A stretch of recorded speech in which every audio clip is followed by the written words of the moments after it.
Jean-Sébastien Jutras, planificateur financier. Bon début d'année.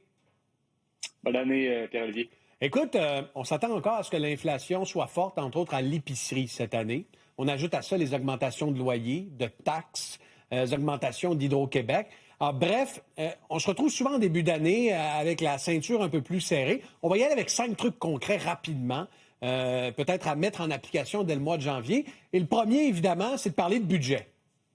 Ah oui, en fait, Pierre-Olivier, faire son budget, c'est le début de tout ça. Il y a beaucoup de gens qui disent je ne sais pas comment ça va, mes finances, tout ça. Ben, les mettre sur papier, les entrées versus les sorties. Puis c'est parfois une bonne façon de voir où qu'on dépense plus qu'on devrait dépenser. Bon, parlons des assurances, parce que c'est un poste qui est compressible. J'en ai profité pendant le temps des fêtes, Jean-Sébastien, j'ai révisé mes polices d'assurance, tout ça. C'est important de le faire en début d'année. Bien, en début d'année, surtout au renouvellement, ou du moins préparer les prochains renouvellements, Oui. Pierre-Olivier, puis souvent regrouper auprès du même assureur. Bien, il y a des rabais qui sont significatifs. C'est pas rare de voir des gens sauver en moyenne 2, 3, 400 dollars lorsqu'ils regroupent leur assurance auto-habitation. Donc ça vaut la peine. Autre type d'assurance qu'on doit garder à l'œil, selon toi, ce sont les assurances-vie, hein? Surtout si on n'y a pas pensé ces dernières années. Et dans certaines situations, quand on est au sein d'une famille, par exemple, ben, ça devient incontournable.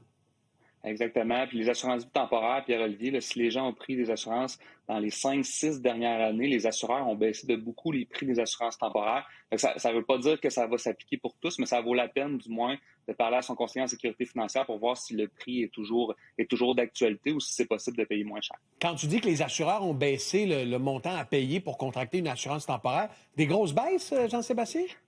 Ben c'est relatif là. Parfois c'est quelques dollars par mois, mais la réalité c'est que les assureurs ont de plus en plus de technologies pour faciliter tout ce qu'on appelle le underwriting. Donc il y a de l'intelligence artificielle là-dedans. Donc pour l'assureur, le coût pour sortir une police d'assurance est moins cher. Donc évidemment ça joue pour le client.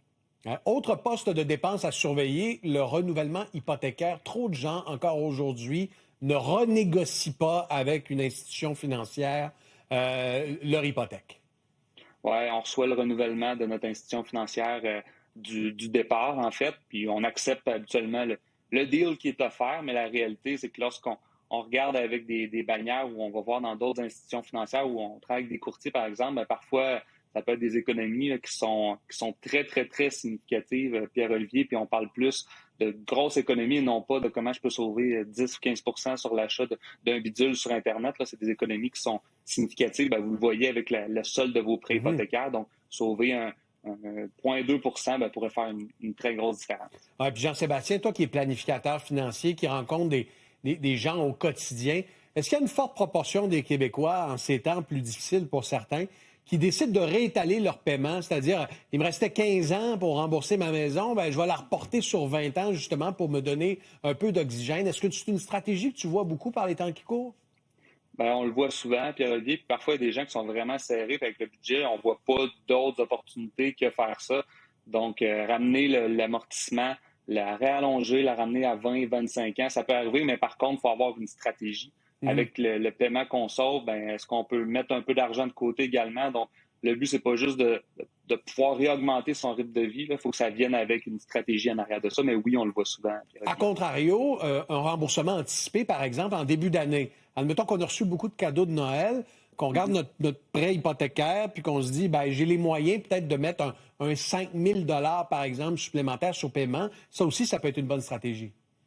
Oui, il faut regarder le taux que vous avez. Donc, si par exemple, j'ai un taux à 4 puis j'essaie de payer mon hypothèque plus rapidement, ben, je sauve 4. Alors, il faut voir après ça, c'est quoi votre profil d'investisseur. Si vous avez un profil d'investisseur qui est plus audacieux, ben, le marché boursier a fait plus de 10 l'année dernière. Fait que ça va dépendre de votre profil d'investisseur, mais quelqu'un qui est beaucoup plus sécuritaire dans ses investissements, ben, payer plus rapidement son hypothèque, c'est une très bonne stratégie. Bon, on termine notre liste. 5 actions concrètes. On vérifie si on a des cotisations REER non déclarées. Ah oui, puis ça, Pierre-Olivier, là, c'est une saga, là, en fait, parce qu'il y a beaucoup de gens qui vont mettre de l'argent dans leur REER. Mais maintenant, les plateformes en ligne envoient les feuillets REER, tu sais, les feuillets qu'on reçoit durant l'année à cause qu'on a... Ça va sur mes plateformes en ligne, mais sur ma plateforme en ligne, moi, Pierre-Olivier, j'y vais pas, là, parce que je sais pas comment ça fonctionne. Ben, il y a des REER que j'ai cotisés, mais que j'ai pas déduits. Et honnêtement, c'est des dizaines de millions de dollars que si on prend tout l'ensemble du Québec. Donc, c'est des gens qui... C'est possible d'aller faire la vérification sur le site de l'Agence du revenu et ça pourrait arriver que dans les 10 dernières années, vous avez oublié de déduire 10, 10 000 c'est peut-être beaucoup, mais des 1 000 ou des quelques centaines de dollars, ça pourrait arriver. Là. Il y a de l'argent, je pense, qui peut être sur la table à ce niveau-là. Aller sur mon dossier de l'Agence du revenu, puis on peut aussi voir l'espace REER qu'on a, puis peut-être aller en chercher d'ici la date butoir. Jean-Sébastien Jutra, planificateur financier, merci. Et encore une fois, bon début d'année. Merci, Pierre-Olivier.